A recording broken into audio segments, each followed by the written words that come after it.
Hi guys, my name is Mohammad Ahmed. आज हम discuss करेंगे थैलासीमिया। थैलासीमिया एक ऐसी मेडिकल कंडीशन है जिसमें डिफेक्टिव ग्लोबिन चेन सिंथेसाइज हो रही होती है।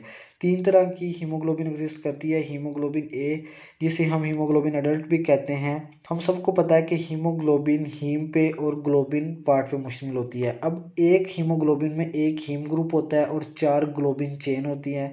2 बीटा चेन है, 2 अल्फा चेन है हीमोग्लोबिन में, तो उसे हीमोग्लोबिन अडल्ट कहते हैं। हीमोग्लोबिन ए टू में 2 अल्फ़ा और 2 सिग्मा चेन मौजूद होते हैं, जिसे हम डेल्टा चेन भी कहते हैं।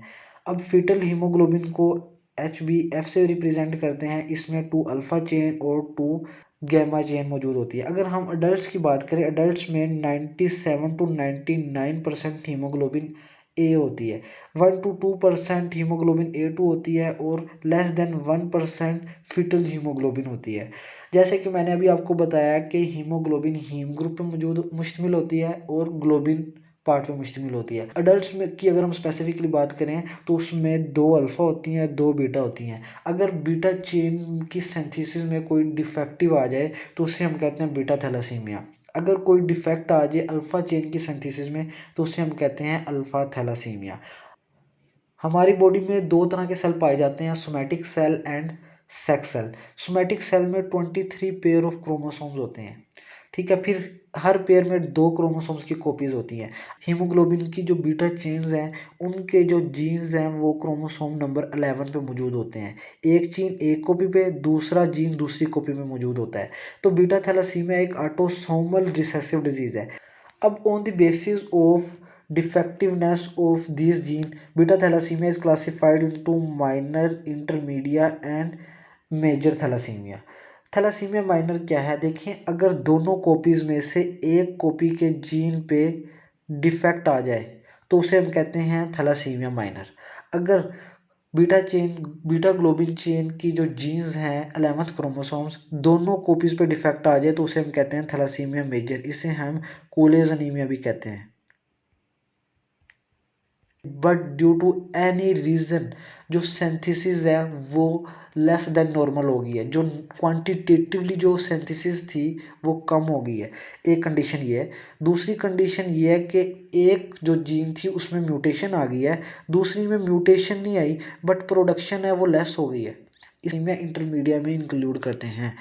पहली कंडीशन ये है कि दोनों नॉर्मल है, कोई म्यूटेशन नहीं आई बट क्वांटिटेटिवली लेस सिंथेसाइज हो रही है। दूसरी कंडीशन ये है कि एक में म्यूटेशन आ गया, दूसरे में म्यूटेशन नहीं आई बट क्वांटिटेटिवली लेस सिंथेसाइज हो रही है। इन दोनों कंडीशन को थैलासीमिया इंटरमीडिया में इंक्लूड करते हैं। अभी हमने डिस्कस किया कि जो हीमोग्लोबिन है वो 4 चेन्स पे मुश्तमिल होती है। अगर हम अडल्ट की बात करें तो 2 अल्फ़ा 2 बीटा चेन पे मुश्तमिल होती है। ठीक है, जब बीटा चेन की प्रोडक्शन कम हो जाए या फिर बीटा चेन की जीन है उसमें म्यूटेशन आ जाए तो फिर जो अल्फ़ा चेन है वो गैमा के साथ बाइंड करके फीटल हीमोग्लोबिन बनाता है और सिग्मा के साथ बाइंड करके हीमोग्लोबिन A2 बना देगा। लेकिन फिर भी जो एक्सेसिव अल्फ़ा ग्लोबिन चेन होगी वो सेल के साइटोप्लाज्म में प्रेसिपिटेट कर जाएंगे सेल मेम्ब्रेन के साथ। अब रेड ब्लड सेल्स हमको पता है कि ये बाइकनकेव होते हैं नेचर में, और फिर ये इजीली क्रॉस कर जाते हैं कोड्स ऑफ बिल्डरोथ, यानी स्प्लीन्स की जो नैरो सी वेजल्स है ना, नैरो सी कैपिलरीज है, उसमें बड़ा इजीली ये फ्लेक्सिबल होते हैं, बड़ा इजीली मूव कर जाते हैं उनमें से। बट जब सेल मेम्ब्रेन के साथ प्रेसिपिटेटेड अल्फा ग्लोबिन आके अटैच हो जाएगा तो ये पार्ट कंपैरेटिवली लेस फ्लेक्सिबल हो जाएगा। It increase the risk of phagocytosis by macrophages in reticulo endothelial cells. जब ये गुजरेगा स्प्लीन से या फिर लीवर से, मोस्टली स्प्लीन से, तो ये मैक्रोफेजिस उसको इनगल्फ कर लेंगे। अभी हमने डिस्कस कर लिया कि कैसे अनीमिया होता है। अनीमिया 2 कंडीशन से होता है। एक तो ये कि मैक्रोफेजिस उसको इनगल्फ कर लेते हैं रेटिकुलो एंडोथेलियल सिस्टम से जब ये पास करते हैं बिकॉज ऑफ दिस प्रेसिपिटेशन।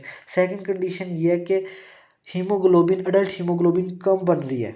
जब हीमोग्लोबिन कम बढ़ रही है तो सेंथिसाइजिस भी कंपैरेटिवली डिक्रीज हो जाएगी। इन 2 कंडीशन से अनीमिया हो जाता है। अब माइक्रोसाइट्स क्यों हो जाते हैं, माइक्रोसाइटोसिस क्यों हो जाता है? देखें, जब लेस हीमोग्लोबिन मौजूद है सेल के अंदर, ठीक है, तो एक तो कंडीशन ये है कि सेल के साइट के साइटोप्लाज्म के अंदर हीमोग्लोबिन कम मौजूद है, जिसकी वजह से जो एवरेज वॉल्यूम है वो डिक्रीज़ हो गया। सेकंड कंडीशन ये है, जैसे हमने आयरन डेफिशिएंसी एनीमिया की वीडियो में डिस्कस किया था कि सेल डिफरेंशिएट हो जाता है फ्यू मोर स्टेप्स, ताकि वो इनफ हीमोग्लोबिन का लेवल अटेन कर ले। हमने डिस्कस किया था कि कंसीडर कर लें कि ये एरिथ्रोब्लास्ट है जो प्रिकर्सर सेल है, इसने डिफ्रेंशिएट होना है, ठीक है, और इवेंचुअली रेड ब्लड सेल बनाना है। तो ये जैसे जैसे डिफ्रेंशिएट होता है साइज डिक्रीज होता जाता है। लेकिन जब हीमोग्लोबिन की सिंथेसिस स्लो हो जाएगी या डिक्रीज हो जाएगी किसी भी वजह से, तो फिर क्या होगा कि एरिथ्रोब्लास्ट है ये फर्दर डिफ्रेंशिएट हो जाएगा। क्यों? ताकि इनफ हीमोग्लोबिन साइटोप्लाज्म में अटेन कर सके, ठीक है। इस चक्कर के अंदर के अटेन कर सके इनफ हीमोग्लोबिन, साइज फर्दर जो वॉल्यूम है वो फर्दर रिड्यूस हो जाता है। तो जब हम इसका मीन कार्पस्कुलर वॉल्यूम देखेंगे तो 80 फेम्टोलीटर से कम हो जाता है। अभी हमने ये डिस्कस किया थैलासीमिया क्या है, उसकी पैथोजेनेसिस डिस्कस की कि कैसे क्रोमोसोम्स की म्यूटेशन कैसे माइनर मेजर इंटरमीडिया काज करती है। फिर हमने ये डिस्कस किया कैसे थैलासीमिया में माइक्रोसाइटोसिस होती है और कैसे एनीमिया हो जाता है। अगर हम बीटा थैलासीमिया माइनर की बात करें तो ये मोस्टली असिम्टोमेटिक होता है, बट माइल्ड माइक्रोसाइटिक अनीमिया होता है। माइल्ड माइक्रोसाइटिक अनीमिया होता है और असिम्टोमेटिक होता है। ये डायग्नोज होता है ऑन रूटीन क्लिनिकल एग्जामिनेशन में। अगर हम इलेक्ट्रोफोरेसिस करवाएं तो इनमें हीमोग्लोबिन A2 और हीमोग्लोबिन F का लेवल इंक्रीज हुआ होगा, नॉर्मल से इंक्रीज हुआ होगा। नॉर्मल हमने डिस्कस किया था अडल्ट में जो नॉर्मल लेवल है HbA2 का वो 1 से 2% होता है, बट थैलासीमिया माइनर में 4 to 8% होता है। इंटरमीडिया में 0 से 10% तक हो सकता है, ठीक है। थैलासीमिया मेजर में 4 to 10% तक हो सकता है HbA2 का लेवल। हमने डिस्कस किया था कि हीमोग्लोबिन जो फीटल है उसका नॉर्मली जो लेवल होता है वो होता है लेस देन 1%। अगर हम बात करें थैलासीमिया माइनर में, थैलासीमिया माइनर में 1 to 5% तक इंक्रीज हो सकता है, यानी कि पहले लेस देन 1% था, अब थैलासीमिया माइनर में 1 to 5% तक हो सकता है। थैलासीमिया इंटरमीडिया में 6 to 100% हो सकता है। थैलासीमिया मेजर में 90 to 96% हो सकता है, ठीक है। अगर हम बात करें कि इसकी प्रेजेंटेशन मोस्टली ये असिम्टोमेटिक होते हैं, माइल्ड माइक्रोसाइटिक अनीमिया होता है जो कि रेगुलर फिजिकल एग्जामिनेशन में या फिर किसी और डिजीज़ की डायग्नोसिस में ये डायग्नोज हो जाता है। अगर डिस्कस किया था कि दो कंडीशंस हो सकती हैं इंटरमीडिया में। एक कंडीशन ये हो सकती है कि दोनों से डिक्रीज प्रोडक्शन हो रही हो। अगर एक में म्यूटेशन है दूसरा ठीक है और अब नॉर्मल प्रोडक्शन हो रही है, अब इस कंडीशन पे भी डिपेंड करता है कि क्या प्रेजेंटेशन होगी, ठीक है। अब अगर हम मेजर की बात करें, देखें 6 महीने तक बेबी में फीटल हीमोग्लोबिन होती है, ठीक है। 6 महीने के बाद naturally haemoglobin foetal haemoglobin adult पे शिफ्ट होना शुरू हो जाती है। हीमोग्लोबिन F का लेवल डिक्रीज होना शुरू हो जाता है 6 महीनों के बाद और हीमोग्लोबिन A का लेवल इंक्रीज होना शुरू हो जाता है। तो 6 महीने के बाद बेबी प्रेजेंट करता है सवियर माइक्रोसाइटिक अनीमिया के साथ, ठीक है। जब हम उनकी CBC करेंगे तो हमें माइक्रोसाइटिक एनीमिया मिलेगा। जब हम माइक्रोस्कोपी करेंगे तो हमें टारगेट सेल मिलेगा। टारगेट सेल क्या है? देखें, हमारे जो रेड ब्लड सेल्स हैं वो बाइकनकेव इन नेचर होते हैं, ऐसे ये बाइकनकेव है, ठीक है। अब बाइकनकेव क्यों होते हैं हमने डिस्कस किया था प्रीवियस वीडियोस में। पैथोलॉजी ऑफ एनीमिया की जो प्लेलिस्ट है उसकी जो वीडियोस है प्रीवियसली, उसमें हमने डिस्कस किया था कि जो रेड ब्लड सेल्स है वो बाइकनकेव है। बाइकनकेव क्यों है? क्योंकि जो साइटोप्लाज्म का वॉल्यूम है वो लेस है as compare to cell membrane volume. इसको समझाने के लिए मैं आपको एक ड्रा करता हूँ। देखें, अगर साइटोप्लाज्म का वॉल्यूम सेल मेम्ब्रेन के वॉल्यूम के बराबर है तो स्फेरिकल होगा साइज। अगर साइटोप्लाज्म सेम है बट सेल मेम्ब्रेन का लेवल बढ़ गया है तो फिर सेल मेम्ब्रेन इस तरह हो जाएगी, ठीक है। तो जो एक्स्ट्रा सेल मेम्ब्रेन है वो दरमियान में से इंटेंड हो जाएगी। वो दरमियान में से इंटेंड होने की वजह से जो हीमोग्लोबिन है वो डिस्पर्स हो जाएगी पेरिफेरी में मोर देन पेरिफेरी में as compare to centre. Intention की वजह से जो हीमोग्लोबिन है वो पेरिफेरल में ज़्यादा डिस्पर्स हो जाएगी एज़ कम्पेयर टू सेंटर। जब हम सेल को देखेंगे अंडर द माइक्रोस्कोप तो पेरिफेरल पे हमें हीमोग्लोबिन ज़्यादा नज़र आएगी और सेंट्रल पैनल होता है। अगर हम टारगेट सेल की बात करें, जब टारगेट सेल में क्या होता है, जब ये रेटिकुलो एंडोथेलियल सेल से पास करेगी, प्रेसिपिटेशन की वजह से मैक्रोफेजेस इस पार्ट को इनगल्फ कर लेंगे। ठीक है, जब इस पार्ट को इनगल्फ कर लेंगे तो जो सेल मेम्ब्रेन का जो वॉल्यूम है वो रिड्यूस होता जाएगा और इवेंचुअली वो स्फेरिकल बन जाएगा। जब स्फेरिकल बन जाएगा, जब हम माइक्रोस्कोप के नीचे देखेंगे तो हमें हीमोग्लोबिन सेंटर में भी इसी तरह मिलेगी जिस तरह पेरिफेरीज में। इसको हम कहते हैं टारगेट सेल।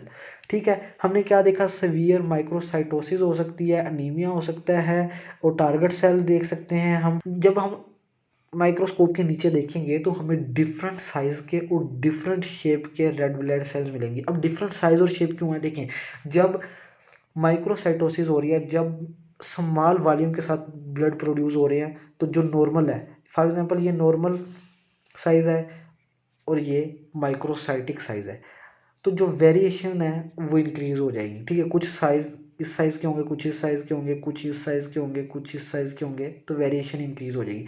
जब हम माइक्रोस्कोप के नीचे देखेंगे हमें डिफरेंट साइज के और डिफरेंट शेप के रेड ब्लड सेल मिलेंगे।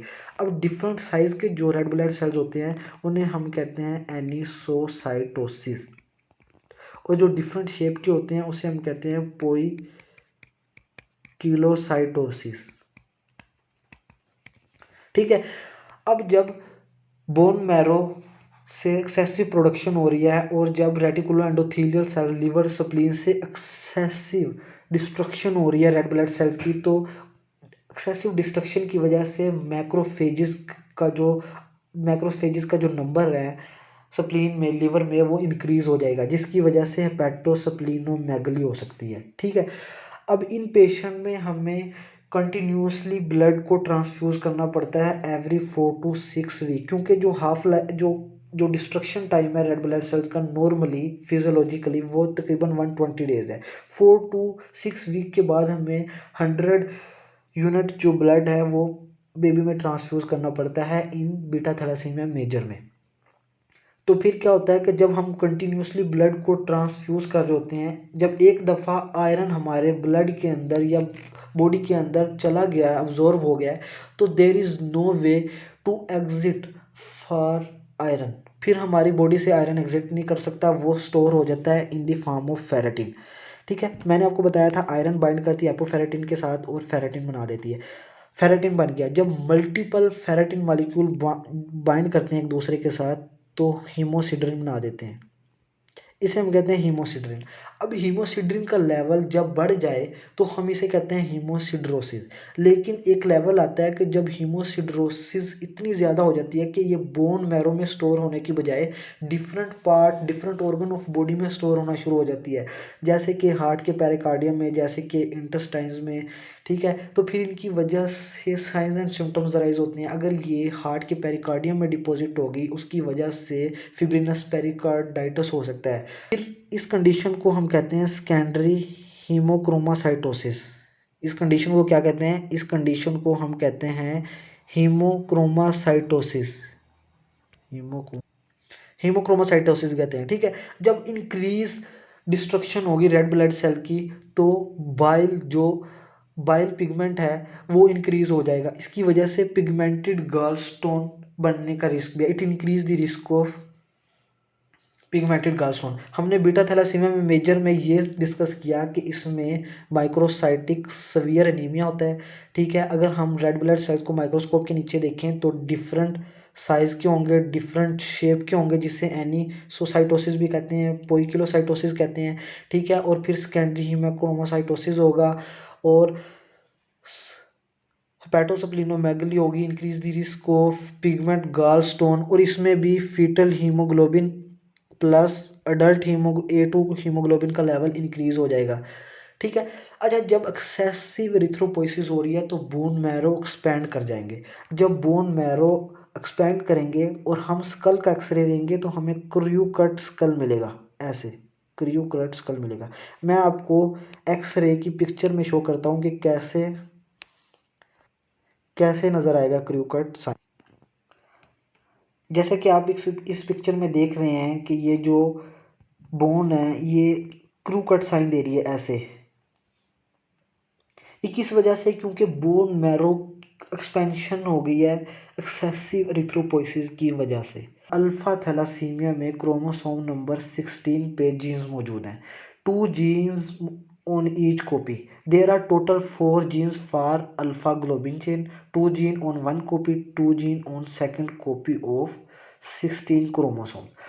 अब alpha thalassaemia on the basis of defective or mutation of alpha gene, they are classified into alpha thalassemia minima, alpha thalassemia minor, hemoglobin H disease and hemoglobin boards disease.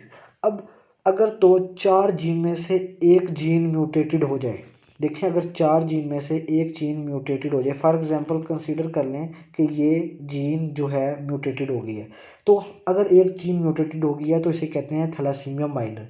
Thalassaemia minor में patient only career होता है, यानी कि disease को transfer कर सकता है अपने बच्चों में, बट कोई एनीमिया नहीं होता, सही बिल्कुल हेल्दी लोगों की तरह ज़िंदगी गुजार रहा होता है। अगर दो जीन्स में म्यूटेशन आ जाए तो उसे हम कहते हैं अल्फा थैलासीमिया माइनर। अब अल्फा थैलासीमिया माइनर में जो 2 जीन्स के अंदर म्यूटेशन आई है वो सिस भी हो सकती हैं, वो ट्रांस भी हो सकती हैं। अब सिस और ट्रांस का क्या कॉन्सेप्ट है?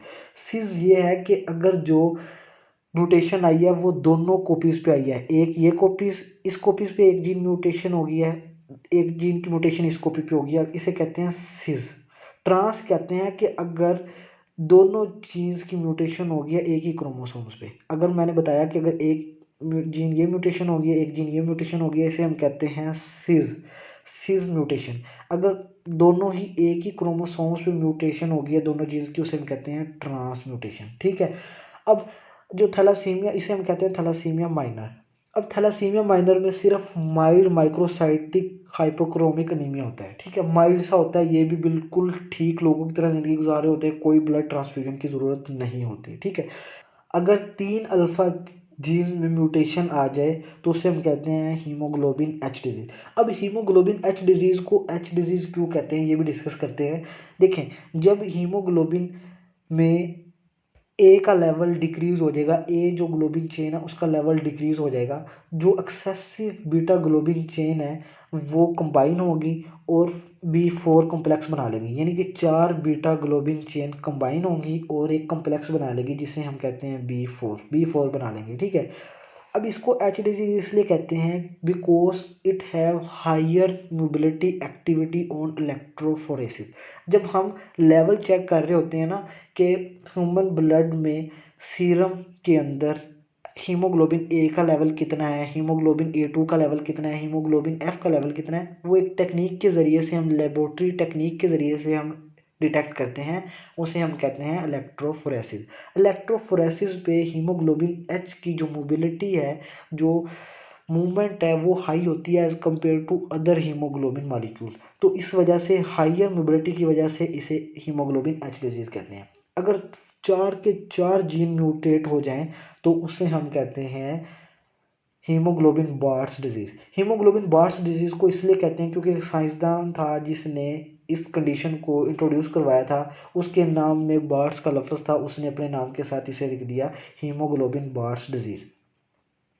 इसमें चारों जीन्स म्यूटेट होती हैं। इसमें जो फीटल हीमोग्लोबिन है वो 0% होती है। ठीक है। अब बेबी प्रेजेंट कैसे करता है? बेबी प्रेजेंट करता है हाइड्रोफिटैलस के साथ। देखें, फीटल हीमोग्लोबिन जब बेबी में मौजूद नहीं होगी तो बेबी या तो स्टिल बोर्न पैदा होगा या shortly after the birth die हो जाएगी, डेथ हो जाएगी उसकी। ठीक है। 2 कंडीशन हो सकते हैं, या तो बच्चा स्टिल बोर्न पैदा हुआ यानी कि बच्चा हम यूँ कह सकते हैं कि फोर्थ हुआ पैदा हुआ है। दूसरी कंडीशन ये है कि पैदा हुआ है, पैदा होने के कुछ टाइम बाद वो फोर्थ हो गया है। ठीक है। क्यों? क्योंकि उसमें कोई फीटल हीमोग्लोबिन ही नहीं है जो कि मेजर कंपोनेंट होता है फीटस में। अगर बच्चा पैदा हो भी गया है तो कैसा होगा? वो हाइड्रोस फिटैलस होगा, यानी कि वो लाइफ के साथ कंपैटिबल नहीं होगा, वो एडिमेटस होगा। जैसा कि आप इस पिक्चर में देख सकते हैं कि जो फीटस है वो कितना स्वोलन है, कितना एडिमेटस है। इस कंडीशन को हम कहते हैं हाइड्रोस फिटैलिस। ये लाइफ के साथ कंपेटेबल नहीं है, ये या तो इसकी डेथ हो जाती है फ़ौरन पैदा होने के बाद या पैदा ही फोर्थ हुआ हुआ ही पैदा होता है।